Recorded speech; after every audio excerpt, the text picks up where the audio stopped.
जिसमें बाबा शूल भी धारण करते हैं, और शूल अकेले धारण नहीं करते महाराज। जो धतूरा होता है ना, दर्शन करें धतूरे के, कांटे कांटे सा होता है धतूरा, तो वो धतूरे के साथ में बाबा शूल धारण करते हैं, बेलपत्री के शूल को। ये बहुत बहुत आनंदमय कथा है महाराज जी। जिसके जीवन में हमेशा कांटे ही मिले हैं। बेटी बड़ी हुई तो घर में मायके में दुख देखा, और मायके से गई ससुराल में तो ससुराल में दुख देखा। ससुराल में भी दुख देखने के बाद में भी पति को बहुत कुछ काम खुलवाया, बहुत धंधे खुलवाए, नौकरी लगवाई, पर वो पति बार बार छोड़ कर आ गया, बार बार तकलीफ भोग रहा है, बार बार कष्ट भोग रहा है।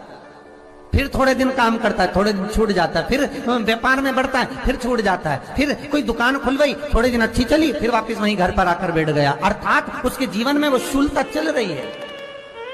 तो बाबा देवाधिदेव महादेव कहते हैं, ये 3 घड़ी, 3 पल, 3 नक्षत्र, 3 समय, 3 दिन में जो शूल मुझे समर्पित करता है, उसके जीवन से मैं शूल हटा देता हूं।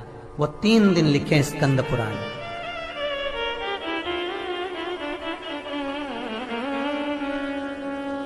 महाराज, बैसाख महीने में जो प्रदोष आती है, बैसाख के महीने में बहुत ध्यान से सुनना भाई, जो अपनी जिंदगी से बहुत तंग आ गए हो, परेशान हो गए हो, कष्टमय जीवन जी रहे हो, बहुत दुखी हो गए हो, उनके लिए ये स्कंद पुराण का चरित्र फिर मिले ना मिले, आप प्रेम से सुन लो भाव से। पहला, बैसाख महीने की प्रदोष,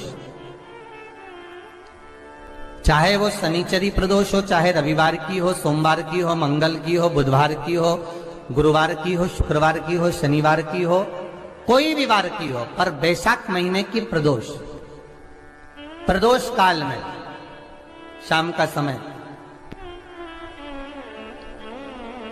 सूर्य डूब रहा हो, बस डूबा ही हो, और उस समय पर सूर्य के डूबन के तुरंत बाद बाबा को धतूरे के साथ में बेलपत्री ना चढ़ाते हुए, बेलपत्री के वृक्ष के 7 कांटे बाबा के शिवलिंग पर समर्पित करे जाते हैं। महाराज अपनी श्री शिवाय नमस्ते दोस्तों, यह वीडियो कैसी लगी हो, अच्छी लगी हो तो लाइक एंड सब्सक्राइब जरूर करिएगा। ये मेरा एक और चैनल है, वह लाइक एंड सब्सक्राइब जरूर करिएगा। उसमें भी मनोकामना आपकी पूर्ण होगी।